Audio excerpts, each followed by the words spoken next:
So in our last session, Jackie Reese said that a commercial cappuccino machine costs $5,000. My word, I really need to tip better at my local coffee shop.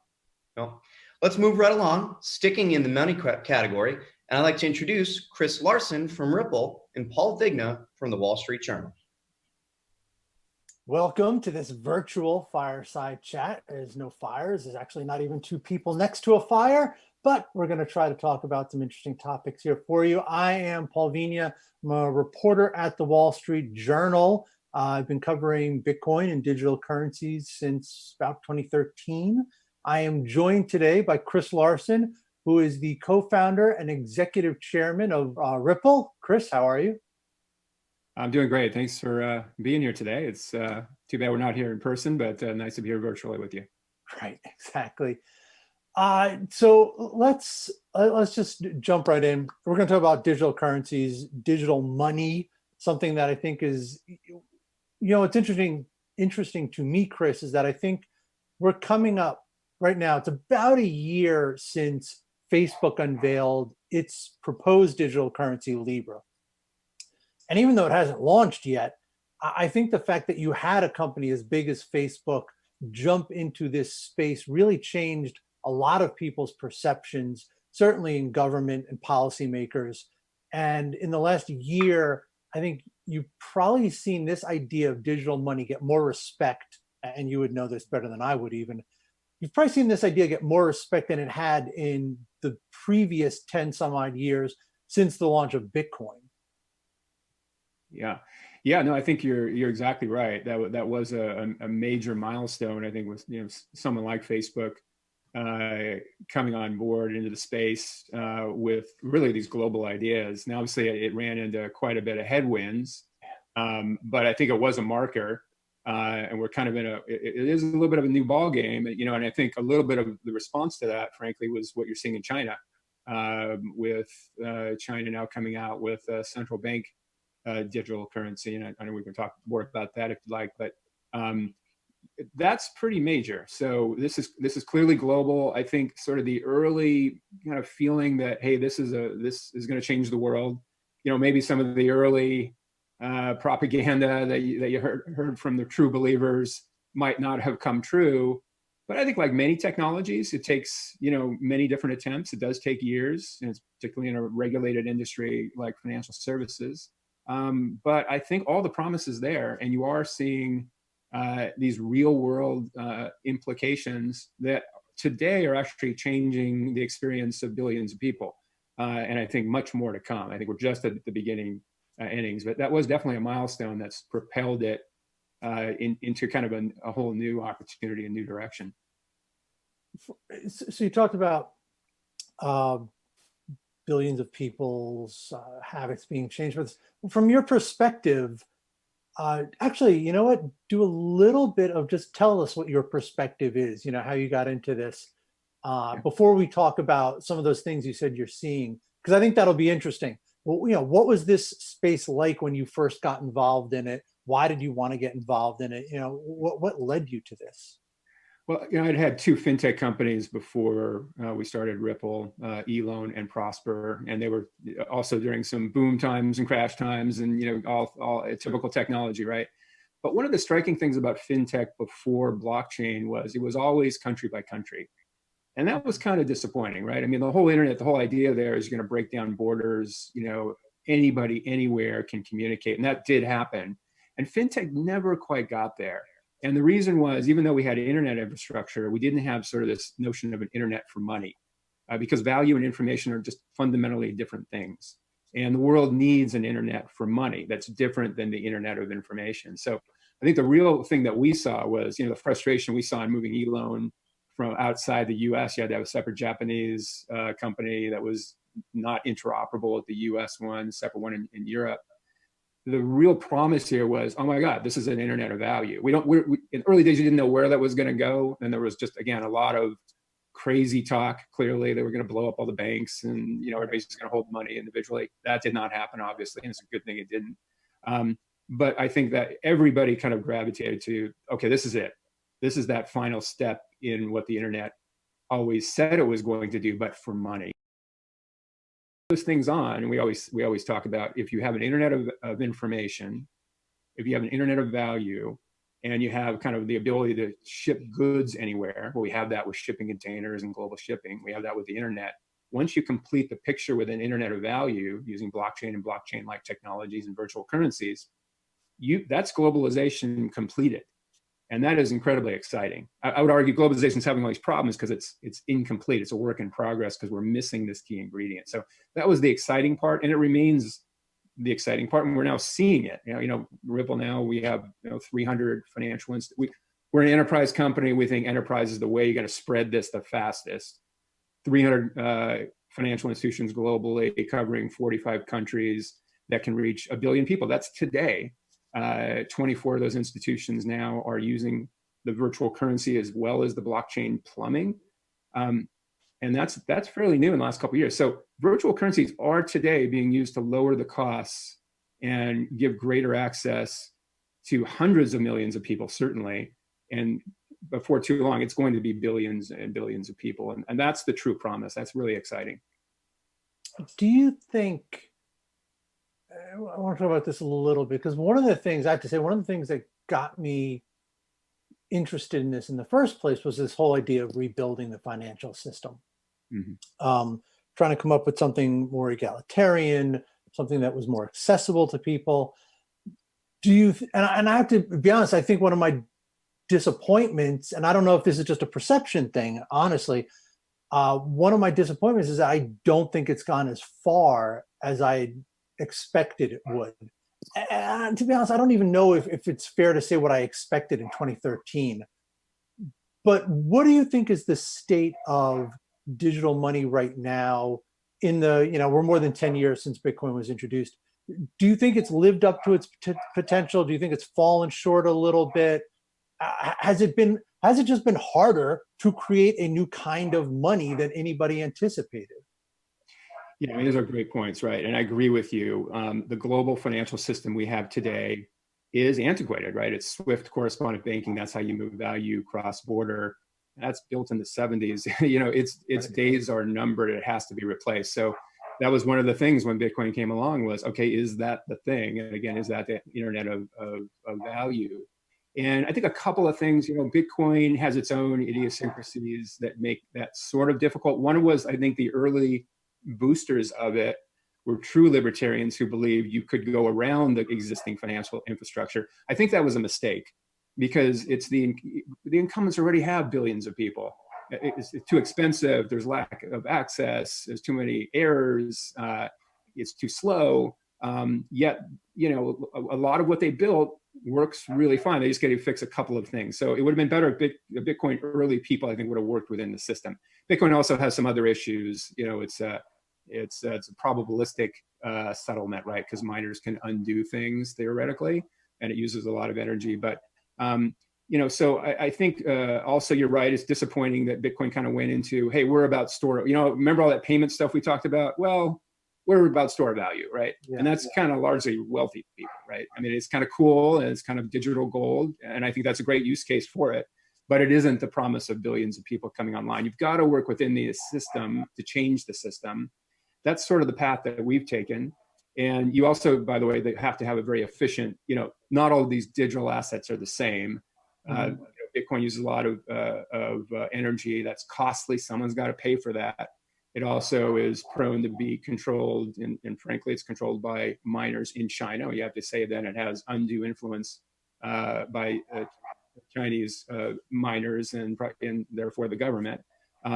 We think things like XRP are going to be more neutral. They're going to be faster, cheaper, just because of the way it works. And that's what we've embraced, obviously.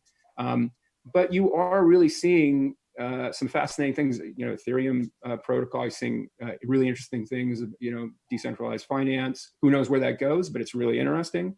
Web monetization, that's taking off. And kind of that's the true idea of the internet. How do I exchange bits of information for bits of value? So I do see the promise stronger than ever, but you're right. Some of the early, hey, this is going to change everything in 2 years. No, that didn't happen. Things take time. Yeah. So what has to happen from, we're in June 2020. What has to happen over the next 2 years, 5 years, 10 years, whatever. I mean, what changes do you see taking place?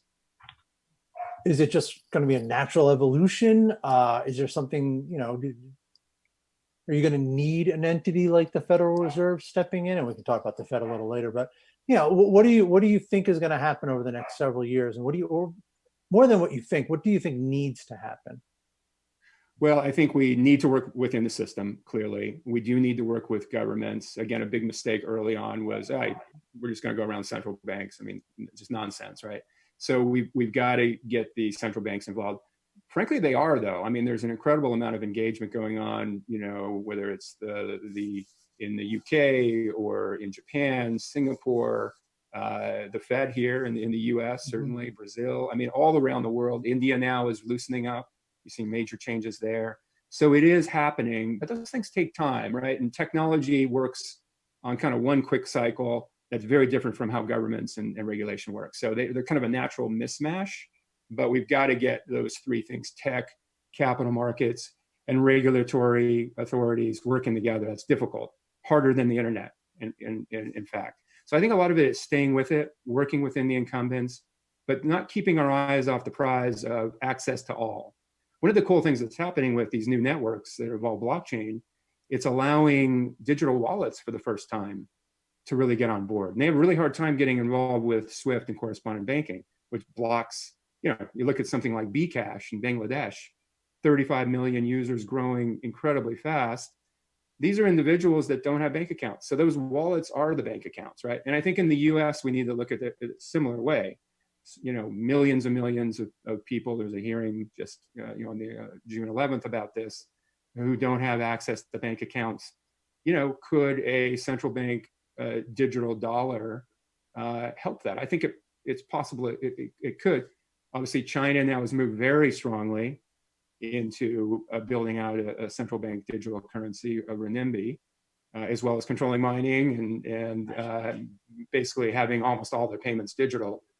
Domestically, frankly, and we can talk about it as well, we're way behind China when it comes to blockchain technology. So, the companies need to just stay at it, blocking and tackling, working within the system, but that vision of free money moving around essentially for free. That's what the internet basically is for information. But the U.S. government also needs to get a lot more involved in blockchain. We're slow to the game. China is so far ahead of us. They just announced they're going to spend $1.4 trillion on technology, payments and blockchain, clearly part of that strategy. You could even argue the move to control Hong Kong more closely gives them an advantage in controlling two of the global financial centers. US only has one, right? So the US has got to change its view that goes from 17 and 18, which was all about these horrible ICOs, initial coin offerings, which were terrible, had to be shut down. They effectively shut them down. We won that war. Now we got to switch to, okay, how do we compete with China? How do we keep up? And, till now, frankly, US regulators have actually helped China by officially giving clarity to the two protocols effectively controlled by Chinese miners, Bitcoin and Ethereum. That's a mistake. We've got to also give clarity, at least, and maybe even support, if this really becomes a tech cold war, like it's looking like it will be, to technologies that are more favorable to US and its allies' stewardship of the next gen global financial system. Otherwise, we face a potential catastrophe.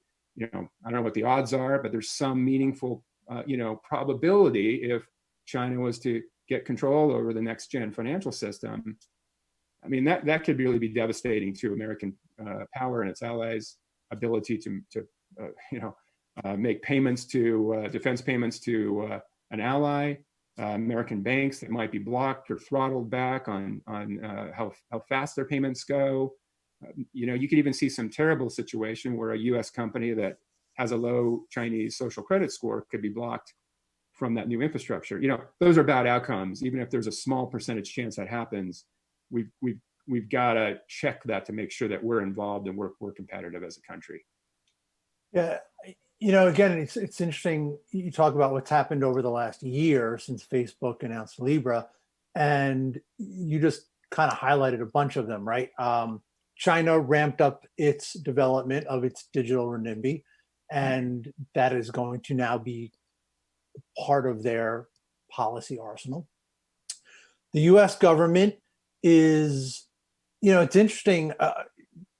Right after Facebook launched Libra, there were some congressional hearings, and a lot of them were basically along the lines of, what is this and why is Facebook doing it? The hearing last week was really interesting. It was the House Financial, I wrote it down because I was going to forget it. It was the House Financial Services Committee? I think that's right. Yeah. I think that's right. If I'm wrong, everybody give me a break. I'm trying to do it off the top of my head. But the hearing last week it was two-pronged, and it was basically, can we use this technology to help get out some of these benefit checks from the pandemic relief bills? But it quickly kind of morphed into, well, maybe we should just be talking about a digital dollar. And look, I don't think we're close to having a digital dollar, but the fact that it's being talked about very seriously in Washington, I think shows how fast at least minds are changing. Mm-hmm. They may not be near doing it, certainly not as close as the Chinese. So I think you do have that sort of shift in mentality among governments, among lawmakers, not just in China and the US, but everywhere. Yeah. But what I think is interesting, let's talk about this a little bit now, is so China's, they are much further along in getting a digital yuan launched and running and out there and everything. I think you have, up until recently, and Bitcoin kind of made this part, forced this issue. I don't think a lot of people really thought about what money was and how money was used. And I think now you have to start thinking about that. And you have to start thinking about, well, if the Chinese have a digital dollar and they are now going to be using that to help export the yuan, what are they really exporting? What is this system? This is when we talk about a Cold War of technology between the US and China. I mean, this isn't just a technological war. It's a values war. Yeah. You're exactly right. I mean, the U.S. has had, and its allies have had this incredible privilege of basically having, the main stewardship. I don't know if you will control, but power. I mean, incredible advantage by not just the U.S. dollar, but effectively sort of stewardship over the global payment system, global financial system. Huge advantage. But that's benefited other people too, including China. Right. It's interesting. I mean, China could have made a decision at the dawn of the internet to say, nope, we're not going to be part of that. We're going to have our own internet. We'll have two of them. World would have split apart. That didn't happen because they saw it was in their interests, because of globalization benefited China to be part of the main system, even if the stewardship of it, was a great deal in the U.S. and its allies, the West.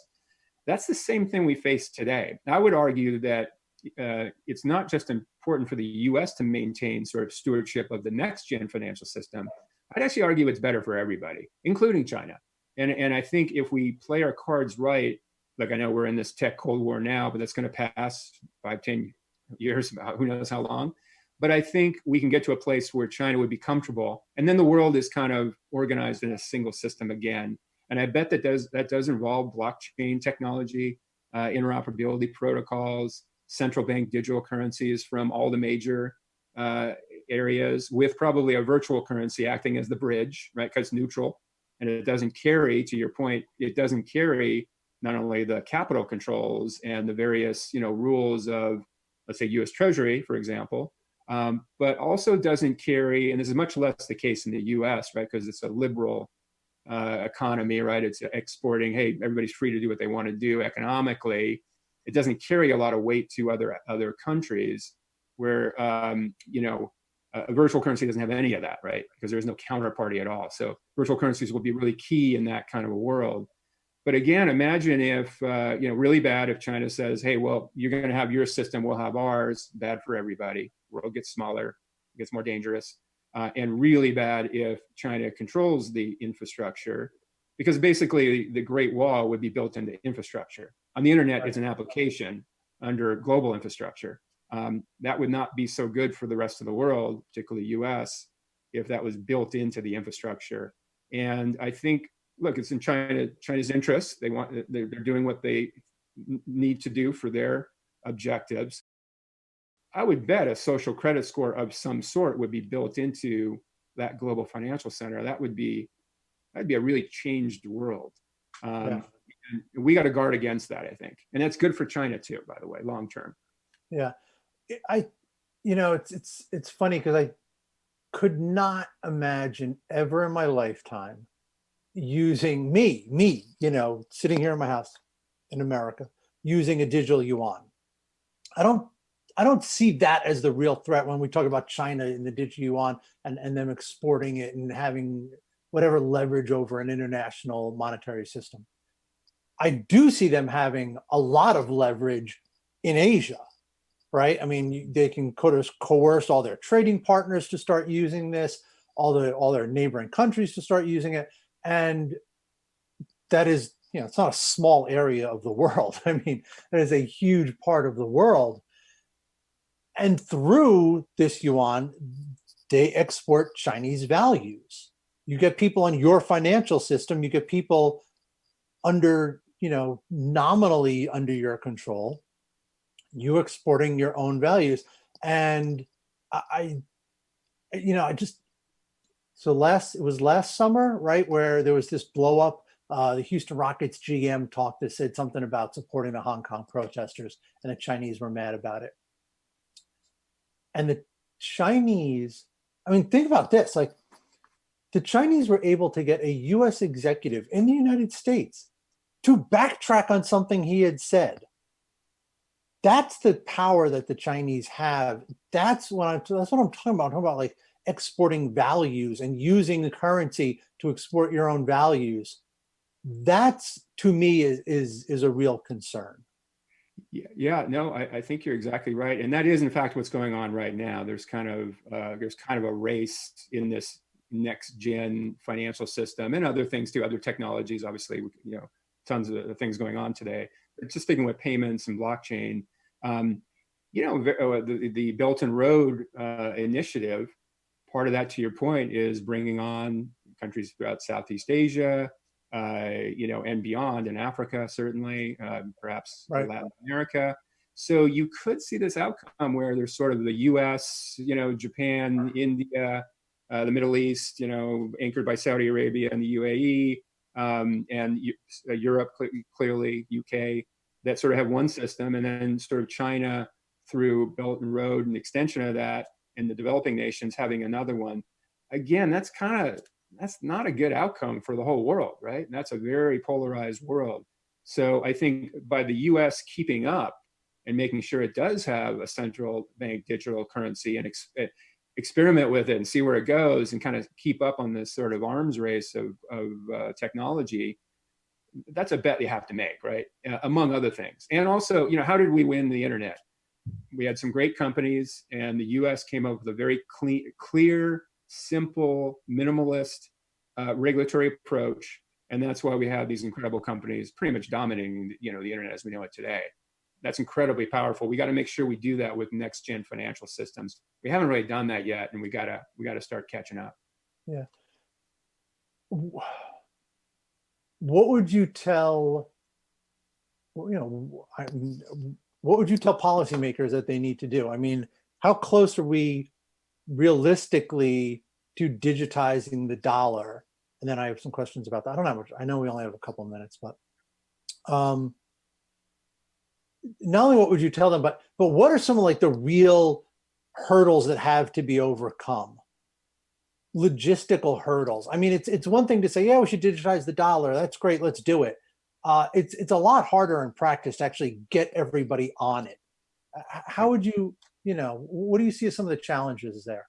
Yeah, well, the biggest thing right now is the US has to give regulatory clarity to the industry, and particularly the industry in the US. You're seeing a situation now where sort of payments, blockchain startups are fleeing the US, or they're simply not even getting started here because of this problem. VCs aren't going to back you unless you got regulatory clarity. We've got to get that regulatory clarity.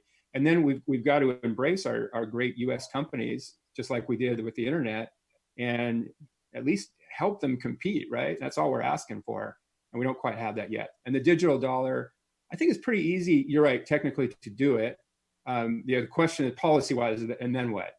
Right. Is it just to banks, or is it just to wallets, or is it to everybody? You can do a lot of things there. Right. It'll be interesting to see how far we go there. Yeah. I think we are out of time. I keep getting a message that we have 1 minute, 2 minutes. Now I think we're under 1 minute. So I think we're done. Chris, thank you. Thank you very much. This is a good talk. Thank you so much, Paul. That was Yeah. great. Yeah, hopefully I'll see you soon in person. I hope so. All right. Thanks.